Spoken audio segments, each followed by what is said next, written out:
Sir next ఏంటంటే లోకాయుక్తకి ఎలా complaint చేయాలి? సో లోకాయుక్తకు ప్రభుత్వ అధికారులు, పాలకులు ఎవ్వరు కూడా మనకు పని చేయనట్లయితే, పని చేసేదాన్ని ఆపినట్లయితే, లంచం తీసుకున్నట్లయితే, కరప్షన్ తీసుకున్నట్లయితే అన్నింటికీ కూడా లోకాయుక్తకు మనం కంప్లైంట్ చేయొచ్చు. అంతేకాకుండా లోకాయుక్తకు వచ్చే సంస్థలు ఏమేమి వస్తాయి అంటే ప్రభుత్వ యూనివర్సిటీలు వస్తాయి, స్వచ్ఛంద సంస్థలు వస్తాయి, కాంట్రాక్టర్స్ వస్తాయి, మున్సిపాలిటీ వస్తుంది, పోలీస్ వ్యవస్థ వస్తుంది. అంటే ప్రభుత్వము అధికారంలో ప్రభుత్వ సంస్థలన్నీ కూడా లోకాయుక్త కిందకి వస్తాయి. అలాగే ప్రభుత్వం పాలనాధికారులు అందరూ కూడా లోకాయుక్త కిందకి వస్తారు. అంటే ఇది రాదు అనేది లేదనమాట.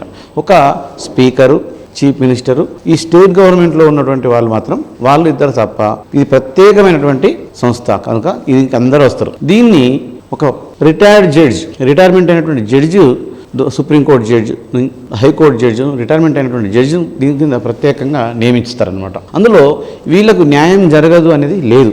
ఖచ్చితంగా ఎంత పేదవాడైనా, కట్టిక పేదవాడైనా, ధనవంతుడైనా ఎవరు కంప్లైంట్ చేసినా వీళ్ళు మాత్రం రిసీవ్ చేసుకొని వాళ్ళకు పరిష్కారం తప్పకుండా చూపిస్తారు. సార్ లోకాయుక్తలో లోక్పాల్ అలాగే లోక్ అదాలత్ అని చెప్పేసి ఉంటాయట కదా సార్, వీటి మధ్య తేడా ఏంటి అసలు?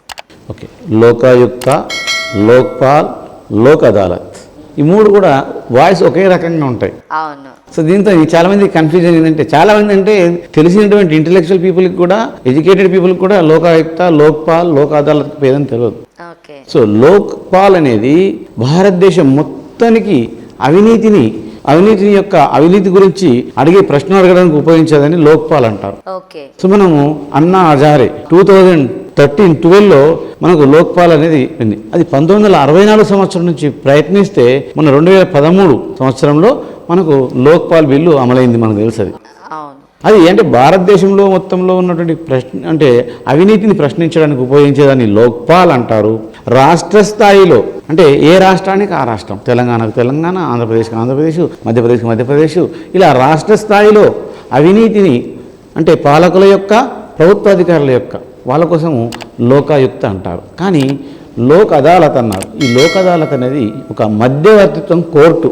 మనం చాలామందికి సెటిల్మెంట్ కోసం వచ్చినప్పుడు, ఆస్తి తగాదాలు కానీ ఫ్యామిలీ డిస్ప్యూట్స్ కానీ వచ్చినప్పుడు శనివారం లోక్ అదాలత్ అని పెడతారు కోర్టులలో. సో అది అసలు ఈ లోకాయుక్త, లోక్పాల్ అనేవి మాత్రమే అవినీతి కోసం ఉపయోగించేటివి. లోక్ అదాలత్ అనేది ఒక స్పెషల్ వర్డు, అది మధ్యవర్తిత్వం అంటారనమాట. కోర్టులలో ఉండేటువంటిది మధ్యవర్తిత్వం.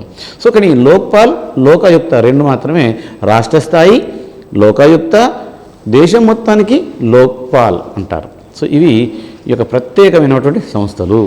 వీటి ద్వారా మీకు ఎలాంటి కష్టం వచ్చినా, ప్రభుత్వ సంస్థలు ఏ విధంగా పనిచేయకపోయినా, ఎవరైనా అవినీతిమయమైన కాంట్రాక్టర్లు అడ్డంగా దోచుకున్నా, లేదా ఎవ్వరు కూడా మీ ఊర్లో సర్పంచ్ సరిగా పనిచేయకపోయినా, అవినీతి పాల్పడినా, లేదా దుర్వినియోగం చేసినా, ఎవరైనా అంటే విఆర్ఓ కానీ, విఆర్ఏ కానీ, సర్పంచ్ కానీ, ఎంఆర్ఓ కానీ, ఈవెన్ యూనివర్సిటీలలో వైస్ ఛాన్సలర్లు కానీ, రిజిస్టర్లు కానీ, అంటే ప్రభుత్వాధికారులు ఎవరైనా కానీ మీరు ఒక లోకాయుక్త ద్వారా మీ సమస్యలను తీర్చుకోవడానికి చాలా మంచి అవకాశం ఉంది. ఇది ప్రత్యేకమైనటువంటి సంస్థ. ఇది ప్రభుత్వ ఆధీనంలో కూడా ఉండదు. ఇది ఒక ప్రత్యేకమైనటువంటి సంస్థ. Okay, thank you sir.